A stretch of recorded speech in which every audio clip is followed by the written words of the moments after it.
नौ भुनक्तु सह वीर्यङ्करवावहै तेजस्विनावदीतमस्तु मा विद्विषावहै। ॐ शान्ति शान्ति शान्तिः।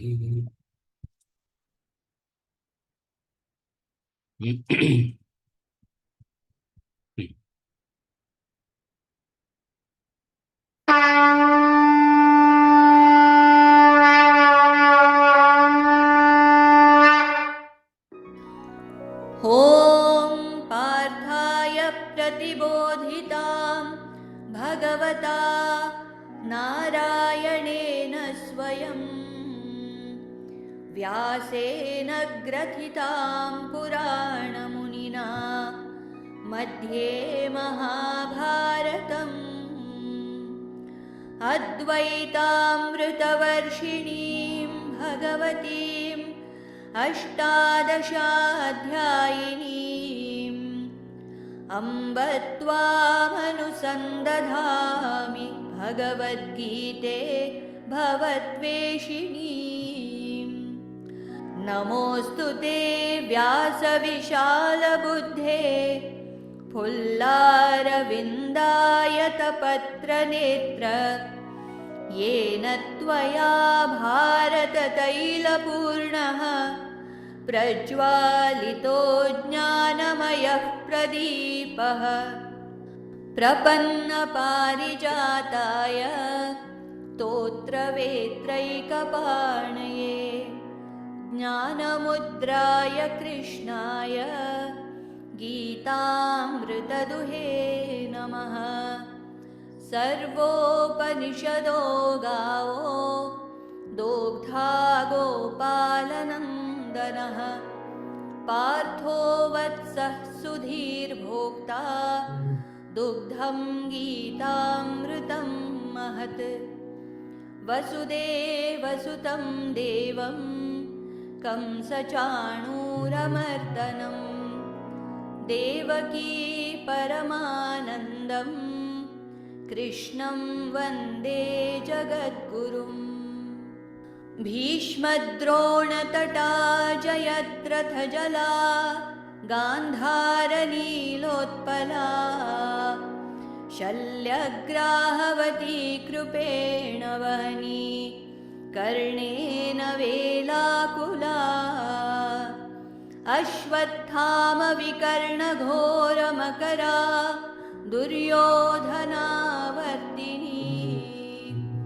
सोत्तीर्णा खलु पाण्डवैरणनदी कैवर्तकः केशवः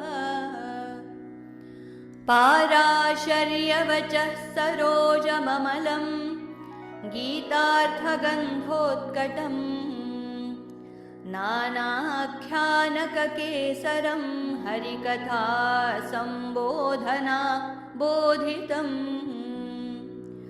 लोके सज्जनषट्पदैरहरः पेपीयमानं मुदा भूयाद्भारतपङ्कजं कलिमलप्रध्वंसिनः श्रेयसे।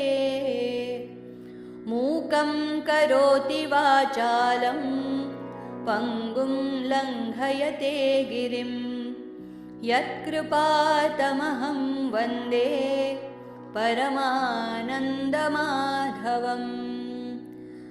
यं ब्रह्मा वरुणेन्द्ररुद्रमरुतः स्तुन्वन्ति दिव्यैस्तवैः वेदैः साङ्गपदक्रमोपनिषदैः गायन्ति यं सामगाः ध्यानावस्थिततद्गतेन मनसा पश्यन्ति यं योगिनो यस्यान्तं न विदुः सुरासुरगणाः देवाय तस्मै नमः देवाय तस्मै नमः।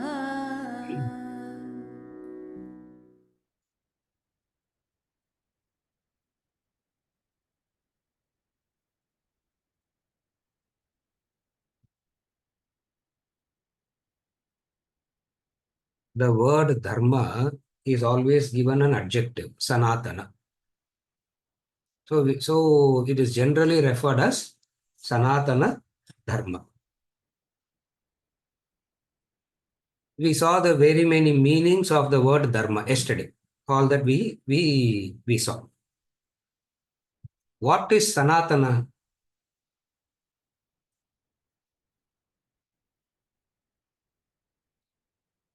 Sanatana means that which is eternal is called as sanatana. That's the dictionary meaning of the word sanatana. Sanatana means that which will be relevant always. Again, I repeat. Sanatana means that which will be relevant always, meaning it will never become outdated. So the meaning of the word Sanatana is that which will be relevant always. It can never ever get outdated. It can never become obsolete at any time. It was valid and it will be valid and it will continue to be valid. So that teaching that is valid for every generation is called Sanatana. So eternal means what? Eternal means that teaching which never goes outdated. Sanatana means. Second meaning of the Sanatana is it come from Brahman. Brahman is Sanatana. Because it has come from the God, because it has come from Brahman, also it is called as Sanatana. Therefore, by these two we understand Dharma is not a human-made law. Dharma is not something a group of humans keep getting together and keep adding, deleting, adding, deleting, adding, deleting. The human-made law is always made by a group of people getting together. They get together, they add something, they get together and they delete and they and they delete something. Now, Sanatana means what? It is given out by God, Brahman. How do we say that it is given out by God, Brahman? It is the law that guides the creation. It means the law preceded the creation. It's not the creation happened first and then creation was so chaotic and then suddenly God decided that order has to become and then he brought laws. Human-made laws comes like that. Are you able to follow? A law that guided the creation. Because it is the law that guided the creation, we call it as Sanatana. Sanatana means the law that preceded the creation, the law that guides the creation. Sanatana means that which can never become obsolete, that which is always relevant. That which is always relevant. These teachings has been expanded and clarified by great men. Carefully follow. These teachings of Dharma has been clarified, expanded, enunciated, taught. All these we call it as secondary scriptures. What are the secondary scriptures? The Smriti, the Itihasa, the Purana, etc. They are all secondary scriptures explaining the Dharma. Therefore, there is Dharma, and then there is this word Sanatana.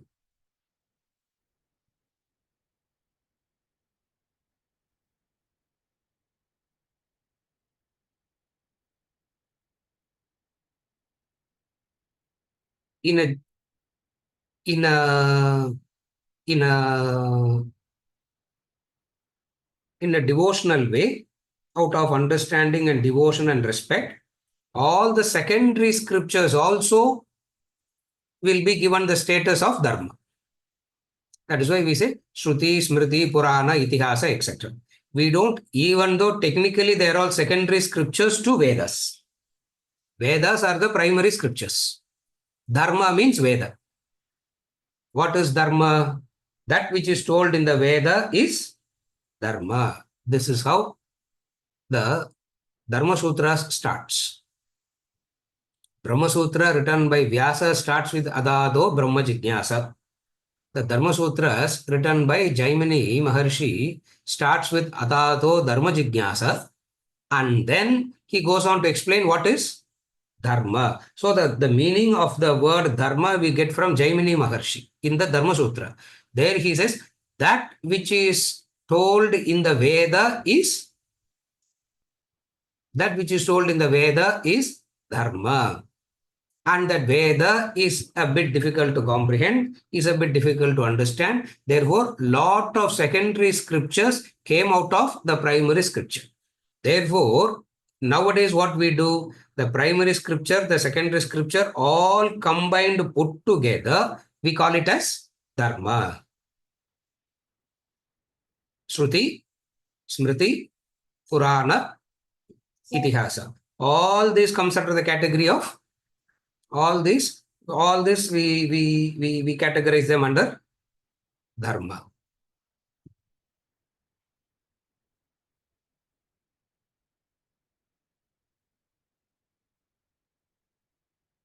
And the teaching of Dharma is steps. We need to understand the steps of Dharma. The first and foremost teaching of Veda, the starting point of Vedic teaching is this.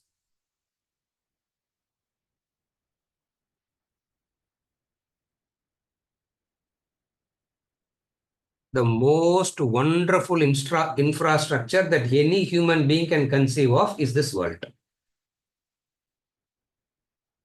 The most wonderful infrastructure that you can ever conceive of is this creation, is this world.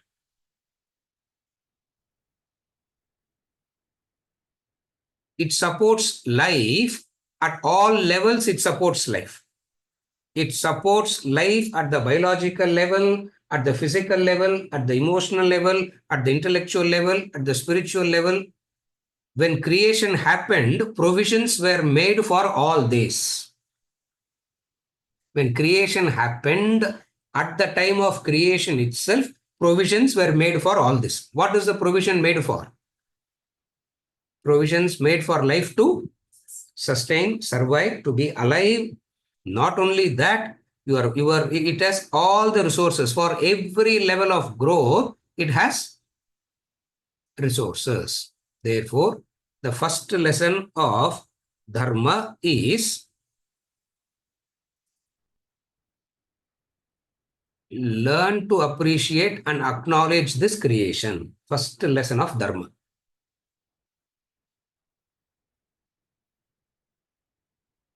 How long to keep introducing Dharma only, isn't it? Yeah, now we will talk something about Dharma also, so that next week they will not ask me to redo it again. So the first lesson of Veda is what? Appreciate and acknowledge this creation. Appreciating, acknowledging the creation means what? What is appreciating and acknowledging this creation means? An appreciation and gratitude to what you have. This is the foremost first lesson of Vedas. In the lesson lay, we fail because we are always uncomfortable with what we have.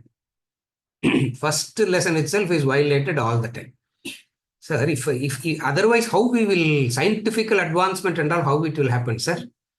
If we are satisfied, we will not do anything at all, no? We will not grow at all, no? From where you got that idea that you need to be dissatisfied to grow?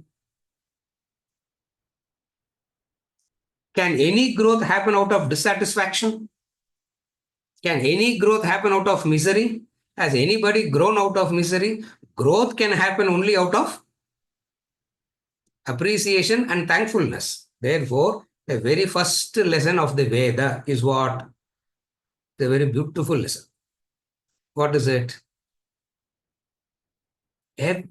All that you need is provided already.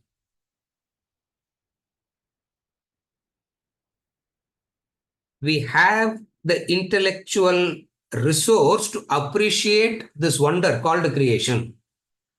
Other species may not be able to understand this. They will not be able to appreciate this wonderful thing, creation. A human being alone has this intellectual resource to appreciate this thing called creation. You follow? But sir, a lot of ugliness is there in life, no?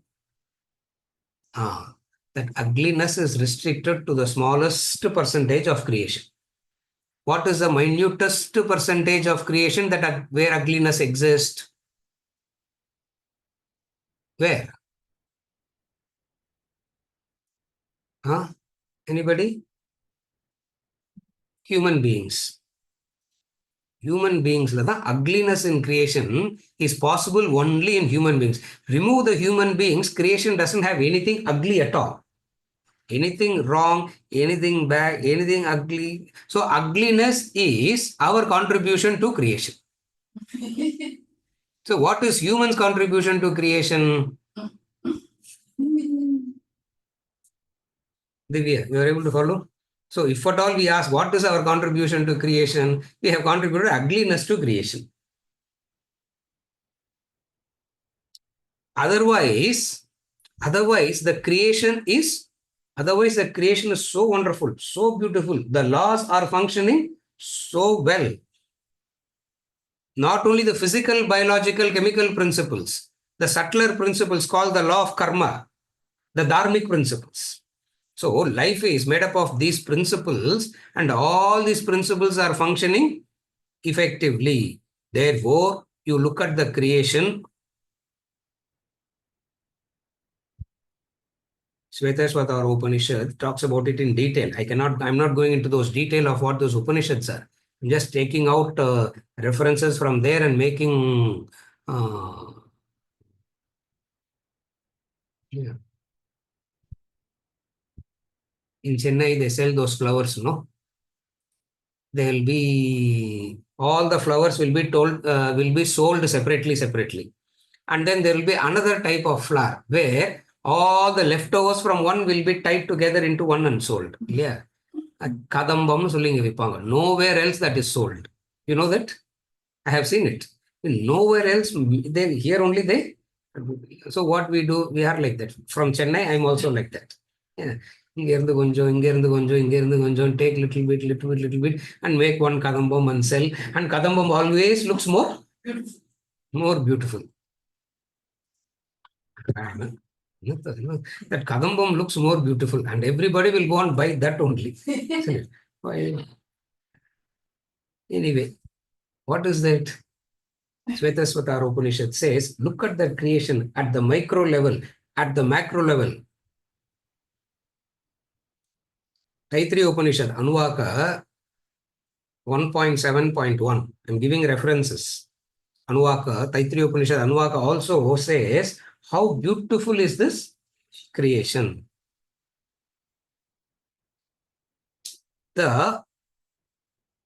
Therefore, the Veda is never tired of describing the wonders of universe. That's why if you read Veda, it will hundreds of verses, it will be glorifying sun. Hundreds of verses it will be glorifying the ocean. Hundreds of verses will be glorifying the tree. Everything in nature is glorified into hundreds and hundreds of verses. And Vedas just doesn't get tired of describing it. Listening to it, we get tired maybe. But they don't get tired. Why? Because that is the very first lesson of Dharma. What is the very first lesson of Dharma?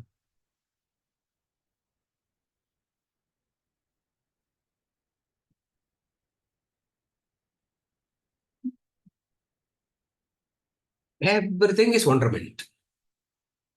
So the creation itself is Ascharya, wonderment. You take microcosm, you take macrocosm, it is wonderment only, isn't it? Remember in the book Vedanta Treatise, how many calculations goes before you register a site? How many calculations happen before you register a site? 100 million calculations before you register. That much of processing is happening inside. Just one organ, eye. That is one eye. Combined with other things, combined with other things, combined with other things. When such a wonderful thing is happening around you, why is a human being so blind? Why is a human being so blind to this? So each and every organ they are dividing and dividing and dividing and studying and studying and studying. At no point of time we are able to come to the point and say, now I know it fully. More they know, more something reveals. More they know, more something reveals. And the Vedas doesn't get tired of glorifying this creation. So the first lesson of Veda, the first lesson of Dharma is what? First lesson of Veda, first lesson of Dharma is learn to appreciate. Learning to appreciate is the first lesson of Dharma. From now on, we will talk about what to do to become Dharmik. We have been only defining what is Dharma, law, Then I decided, okay, I'm getting bored of talking about that. Then I will say something now how to become Dharmik, and then that will become too much, and then we'll take a 2 months break, and then come back. So, what is the first lesson of Dharma? The first lesson of Dharma is learning to appreciate. You cannot appreciate what you have. You can never ever appreciate what you have. The most difficult thing in life is learning to appreciate what you have. So the first lesson of Dharma is what now? Appreciate and acknowledge this creation. Therefore, you find Vedas never talking about glorifying a god. Vedas will not talk about Vishnu Sahasranama. Vedas will not talk about any other god. Veda will talk about the creation. And all those who study Vedas don't understand why are they talking about it so much. Sun, Indra, Vayu, Agni, cyclone, ocean, river, tree, grass. Why are they talking about all this? Why are they talking about all this? It is nothing but an appreciation of the greatness, the wonderment. So this is the first lesson. Are you okay? So the first lesson of Dharma is what? Learn to appreciate what you have. Then comes the second lesson. If you learn to appreciate what you have, you will be responsible. So the second lesson of Dharma is responsibility. First lesson of Dharma is learn to appreciate. Only when you appreciate, you will be responsible. If you don't know how to appreciate, you will be careless. Correct? So carelessness is because you are not able to appreciate it. Therefore, the first lesson is learn to appreciate. Learn to appreciate. Learn to appreciate the worthiness of what you have. Mind always says what? Mind always says what I have is useless. What first thing it says is what I have is useless. Then it will say what I have is not enough. Because it is useless, it's not enough. If it is useful, I will say enough. But what I have is useless. Because what I have is useless, throw it out and go and search for the useful. I don't know what you are going to find as useful to keep it and be grateful. Therefore, the first lesson is learning to appreciate. What is the second lesson now?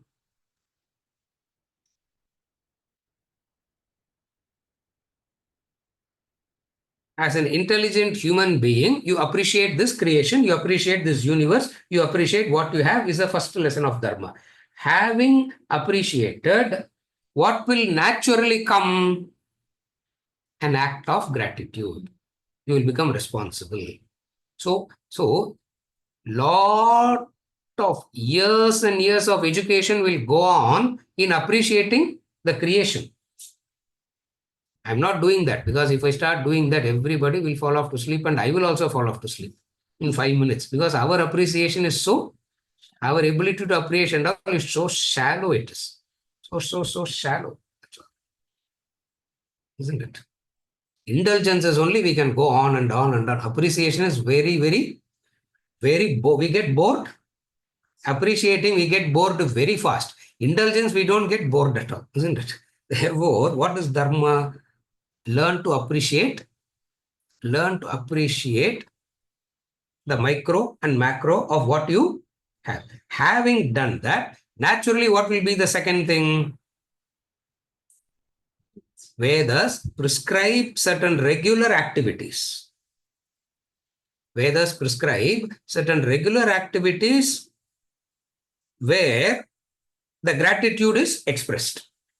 So through regular activities, gratitude is expressed. That regular activity is what, as an example, we talk about Panchamaha Yajna. Panchamaha Yajna is an example of that attitude as a token of gratitude, isn't it? And the most simplest prayer, the most easiest offering is what? Technically, it is called Tarpana, where you just take water and offer. That's all. You take water from the river and put it back into the river. Isn't it beautiful? It's one of the excellent Vedic prescription, which is completely misguided and mistaught as superstition. It is mistaught, it is misguided as a superstition, and nobody is even interested in doing it nowadays. It's an appreciation of. That's why at the age of 6, 7, they are initiated into the Upanayanam, and then Sandhya prayers will start. Minimum dharma is to do the Sandhya prayers. Yeah. Prescribed. Morning, afternoon. Sandhya means what? The meeting. Sandhya means meeting. Sandhina, meeting. Yeah. Muchandi, we say no. 3 points meeting. So when 2 points meet, it's called Sandhi. So there are 3 Sandhyas we have in a day. One is the morning Sandhya, another is the afternoon Sandhya, another is the evening Sandhya. So 3 Sandhyas we have in a day. Morning 5:30 to 6, where it transits, no? The transition period. Afternoon transition, evening transition. So they say what? Water we remember, sun we remember, everything we remember, and we say offering. Thank you, thank you, thank you. Beautiful prayer it is. Yeah. Adityam Tarpayami, Somam Tarpayami, Angarham Tarpayami, Budhan Tarpayami. Oh my God, what they go on and on and on offering. Samaveda takes it to a height. Abhastamba Sutra keeps it very minimal. And maximum people belongs to this Apastama Sutra. They keep it very minimal. Bodhayana, there are higher sutras where every day they will list out 80 rishis and they will do. Oh my God, what an act of gratitude it is. First, remember, appreciate. Second, acknowledge. Express gratitude. So what is the first lesson? Appreciation. What is the second lesson? Acknowledge. This admiration very soon will turn into reverence. You admire and you admire and you admire. That admiration very soon will turn into reverence. You will start revering everything. What a good mental state it is, where you have reverence to everything. Everything.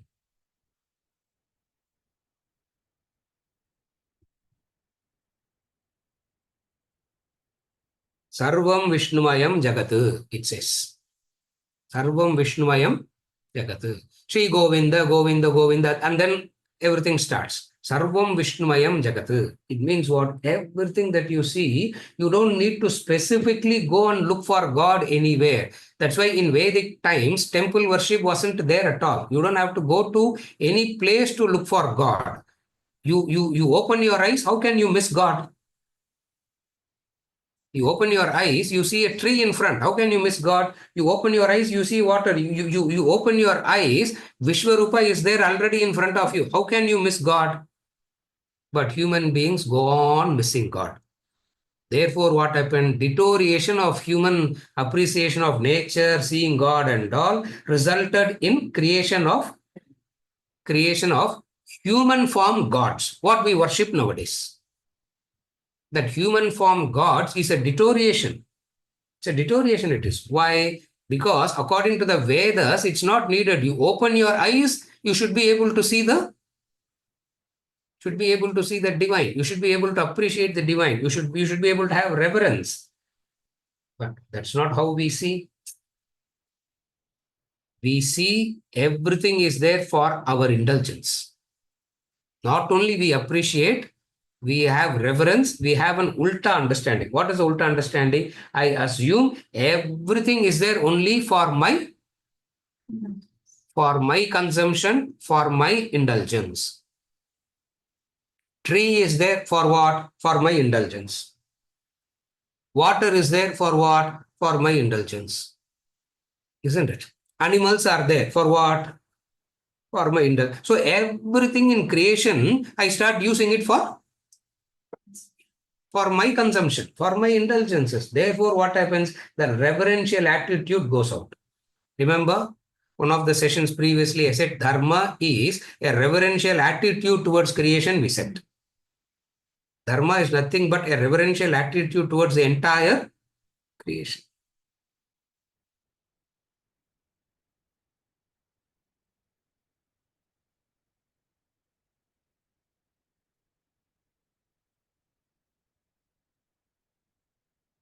Because it is come out of Brahman, because it is come out of God,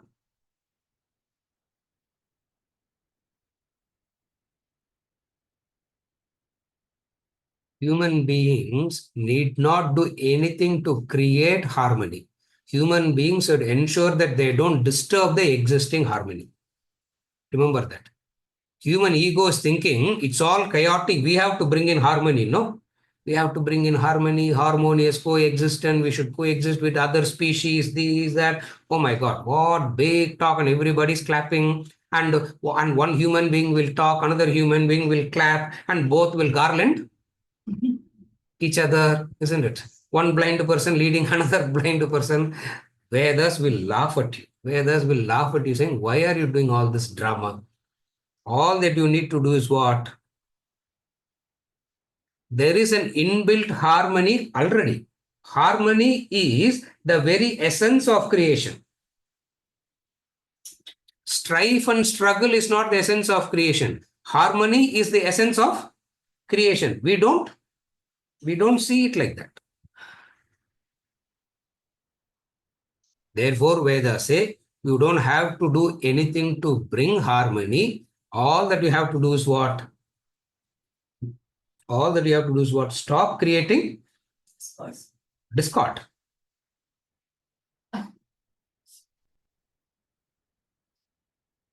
This request is given only to a human being. Therefore, Vedas is addressed only to a human being. Vedas is not addressed to a tree. Veda is not addressed to an animal. Veda is not addressed to the bird. Veda is not addressed to the fishes. Why? Oh no, because they all don't have intellect. They're inferior species. We are superior species. Because you are the most dangerous species, special education has to be given to you. This is Vedas. Yeah, but we take pride in saying what? We human beings are best in self-certification. No. We are the best in creation. Who certifies that? Who certifies that? Self-certification, isn't it? We go on certifying ourselves and we start believing in it. Therefore, Vedas come and say,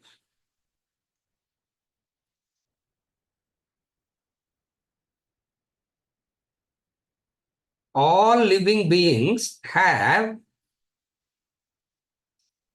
an instinctive inbuilt program. They live according to that instinctive inbuilt program. They don't create disharmony.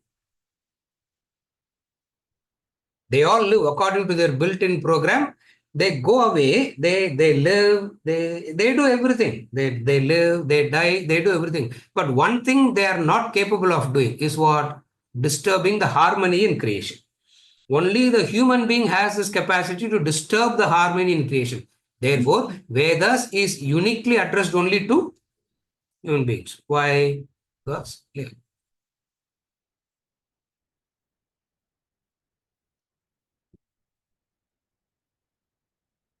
clean the Himalayas campaign, isn't it?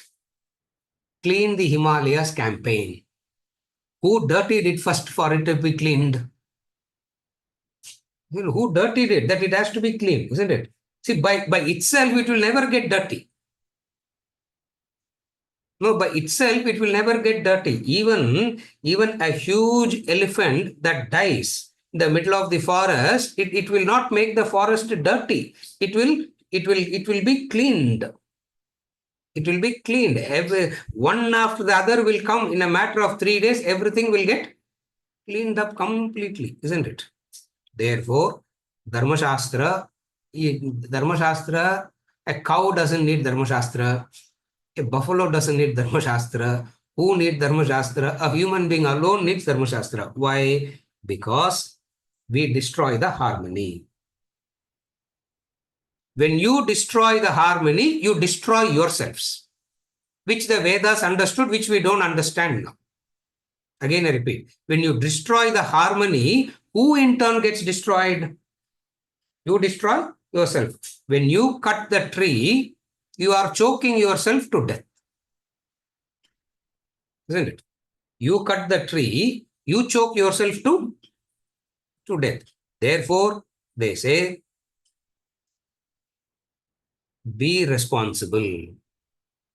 Be responsible in utilizing the resources. So the first lesson of Dharma is learn to appreciate. The second lesson of Dharma is be responsible in utilizing the resources. Third lesson. Be responsible is very painful, isn't it? What is the third lesson? You have to give back. You have to give back. Iduvana sir. Yeah, this is too, we can't. We are designed only to take. We are not designed to give back. So the third lesson of Dharma is give back. Since you are drawing resources and support from this beautiful creation, what is your responsibility? Appreciate it. Lesson number 1, practicing Dharma. Second lesson is be responsible. Third, you take it to next step. What is taking it to next step? Give back. Give back. And what is this giving back means? What does this giving back means?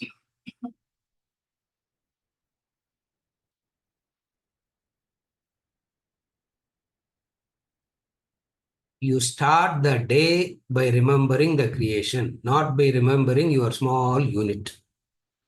You wake up in the day, you are thinking about the 2, 3. The whole day is spent worrying about that 2, 3. You die worrying about that 2, 3. There is no creation at all. Beyond the 2, 3, nothing.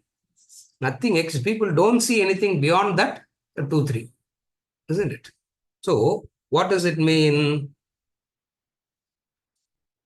Start the day by remembering the entire creation.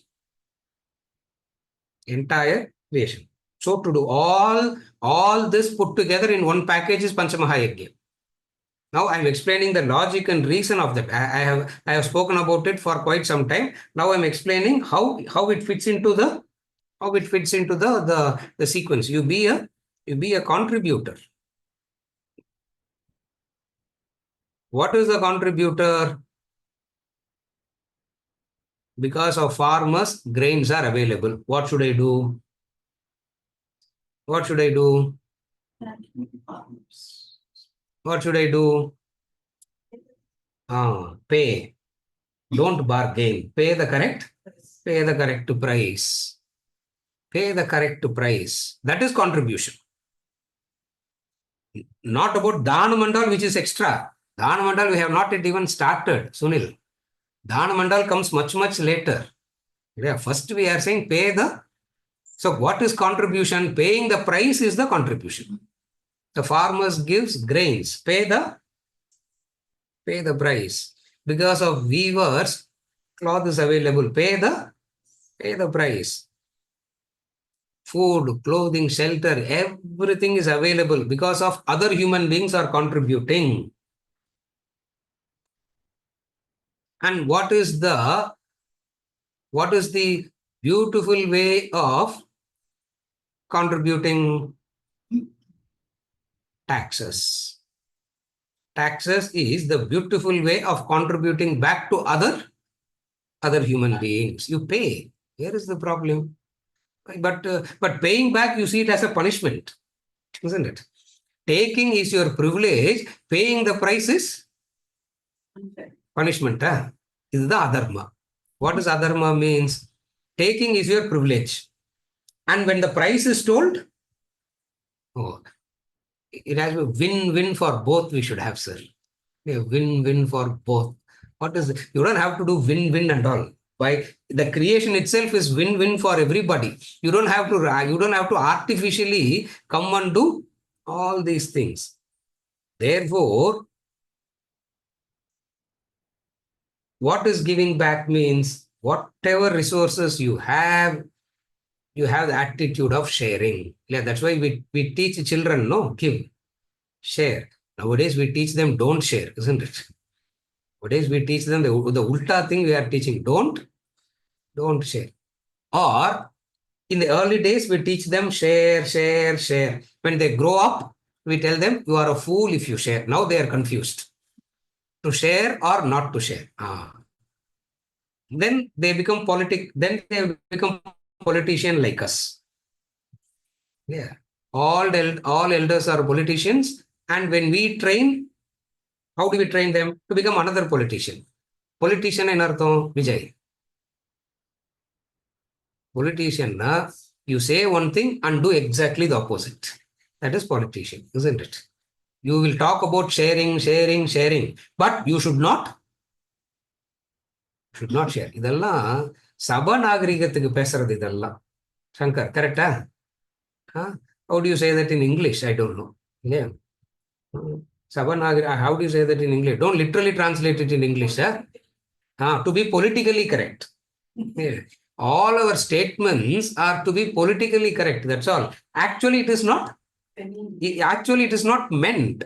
See, even our thank you is more of a mannerism of a politically correct. We really don't mean thank you, isn't it?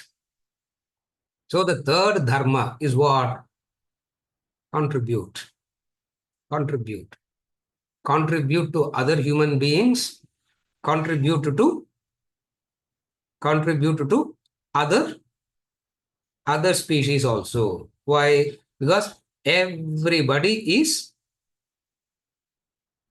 helping. Everybody is helping. The fourth. What is the fourth?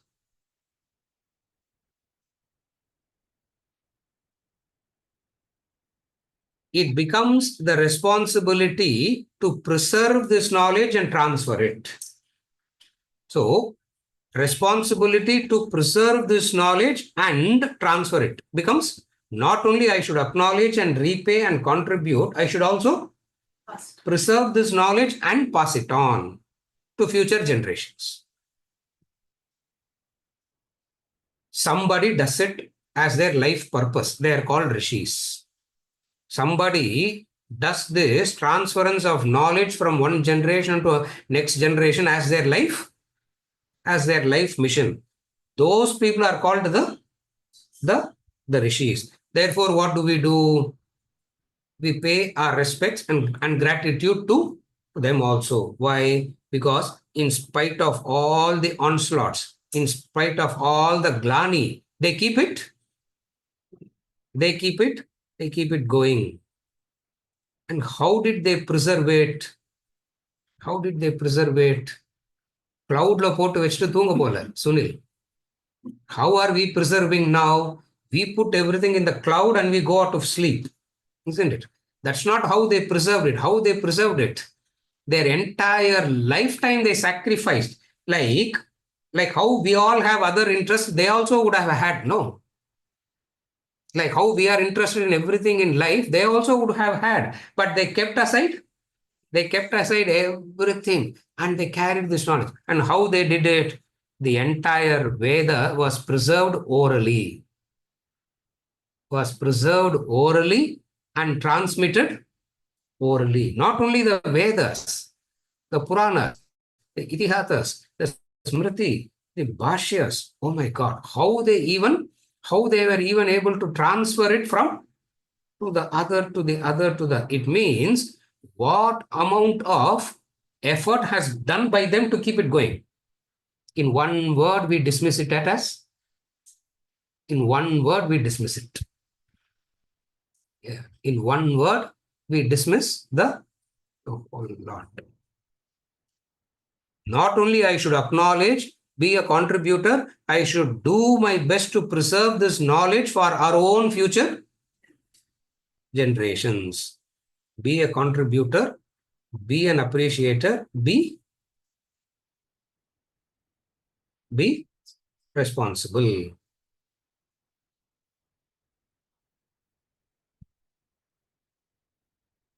Not only, not only we have to receive and assimilate and understand this knowledge, appreciate, do this, etc.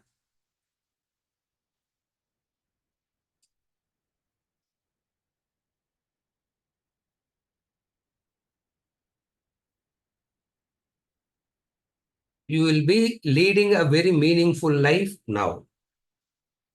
You will be leading a meaningful life now. Imagine you are an appreciator, responsible, contributor. What will be the quality of your mental health? If you are an appreciator, I'm appreciating, sir, you will not stay quiet. Yeah, appreciator, you are an appreciator, you are responsible, you are a contributor, and preserving the knowledge for future generations. Now, if these four things you are doing, what would be the quality of your mental health? Sunil, what will be the quality of your mental health? Oh God, what a strength it is. What a balam it gives. Viryam. What a balam it gives. What a viryam it gives. Isn't it? Fearlessness. What can shake you?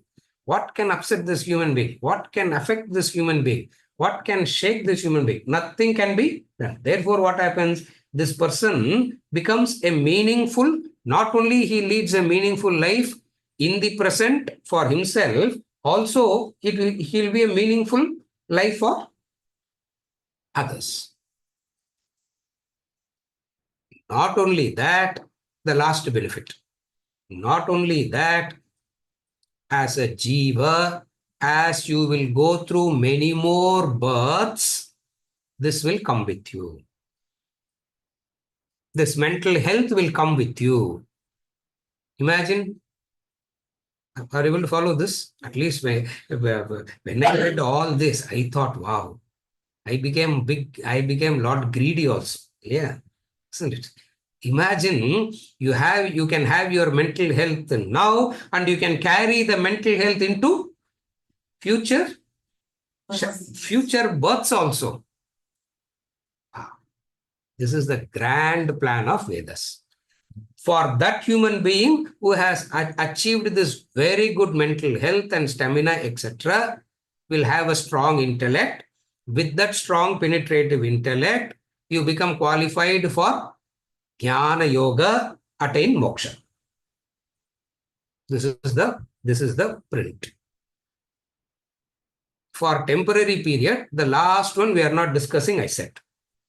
For this, in the context of the Shastras that we are studying now, I am not going to discuss the moksha part of it, because moksha part of it, nothing needs to be done there. In Dharma, only something has to be done. For moksha, there is nothing to be done. So why talk about there that which nothing to be done? It becomes an intellectual entertainment, that's all. You follow? From all this, you come to the corollary. What is the corollary now? Dharma equals commitment. Dharma means commitment. Dharma becomes your commitment. Commitment means integrity, no? Integrity or commitment. What are you committed to? And you are committed to something and stick to that commitment. Then you have integrity, isn't it? That's how dharmic person has integrity, we say. How does he have integrity? He has a he has a commitment. What does commitment means? Whatsoever trying circumstances are, I will not move away from this four. That is commitment. Whatsoever the trying circumstances you have, whatsoever trying your circumstances are, you will not move away from these four. Is the commitment. Are you okay till now?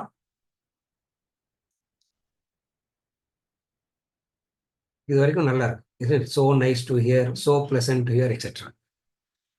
The moment you develop this commitment, you are entering into a dangerous zone. It is always safer to stand on the bank and see people swimming. Remember this. It is always safer to stand on the bank and see people swimming. To get into water is scary, dangerous. Commitment, you have started entering into a dangerous zone.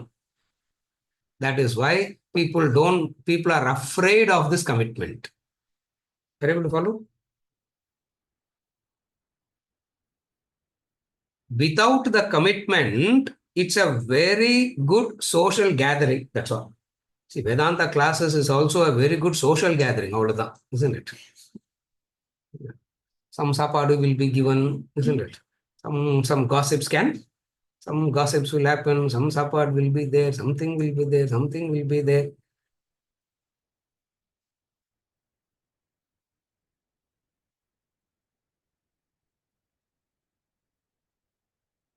A entertainment which is utterly useless. You know, entertainment means killing time. You know that? You get bored. You get bored. And then you want to kill time. You know what adharma it is to kill time?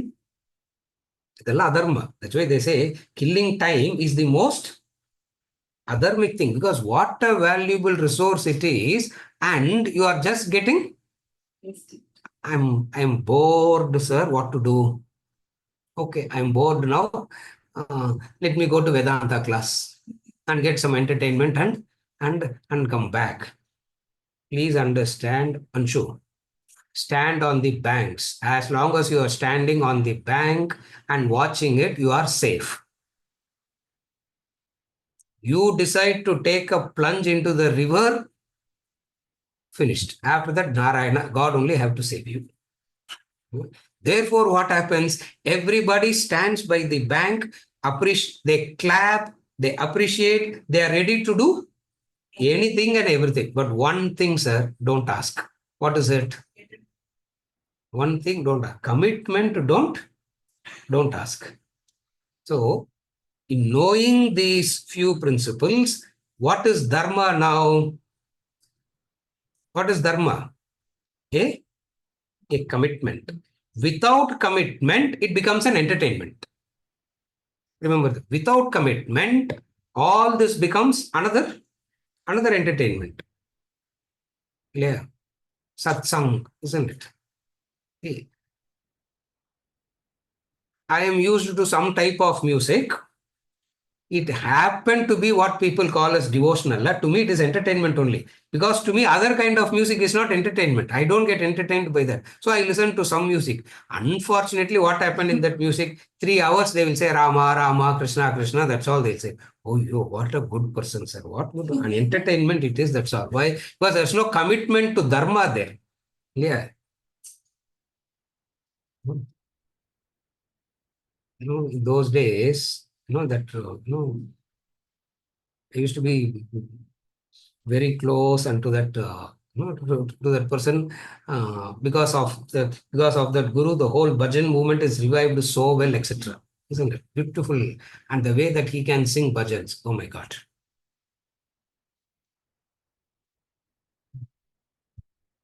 People will start jumping. He will halfway through, he will stop and say, Korangu madri gudikade, he will say. Don't jump like a monkey, sit down, he will say. Because entertainment it is. Just dance for 10 minutes, 15 minutes and go back. No commitment to dharma. Yeah. Yeah. He will not say Korangu, he will say Anjaneyer Vamsam, he will say. Yeah, Anjaneyer Vamsam means what? The parampara of Anjaneya. Parampara of Anjaneya, not in the commitment sense, in the sense of, what is the meaning? So dharma becomes a commitment. And what is commitment means? The first to four, you can stand on the bank and appreciate it. Carefully follow. Gratefully appreciate and acknowledge the creation. Be responsible. You are drawing resources. Therefore, you have to give back. So be a contributor, be an appreciator, be responsible, preserve this knowledge for future generations. Not only it will preserve this knowledge for future generations, you will have a very good mental health now. Not only you will have a very good mental health now, this mental health will carry into the next Janmas also. Super, sir. Very good. Wow. Fantastic class, sir, today. Alpana. Hmm? Fantastic class, sir, today. Ding, ding. Next is what? Then comes what? Jump into the river. Dharma says, as long as you are standing and appreciating, none of this will happen. Not only none of this will happen, you'll become a critic, start criticizing everybody. See, if you stand on the banks of the river and don't jump, you'll be a very good very useless critic, isn't it? Useless critic. Oh, this fellow is not appreciating this fellow is not contributing this. The Adhan class we heard, Dharma Shastra class we heard, this fellow is like this fellow is like this fellow is like that, this is another. Then who am I? I am best already. Why? Because I have already clapped, no? Because I have already heard and clapped, I belong to the best category. Dharma comes and says, இதெல்லாம் the Sunday, Saturday class எடுக்கிறாருல்ல, அவரு will get happy with all these things. Dharma will not get happy with all these things. Pseudo teacher will get very happy in getting appreciation. Some more and more clapping now, more and more happiness. Vedas is not concerned about your clapping. Vedas is looking at you what? Are you having commitment? And what is this commitment? How to get into this commitment and all becomes another discussion, which we are going to discuss. Are you able to follow? Commitment, and what is the nature of this commitment? What guna goes into this commitment, and what all should be done to develop this commitment will be the discussion of this Dharma Shastra henceforth for a while. Are you okay? The sequence. This is how we are. Doing.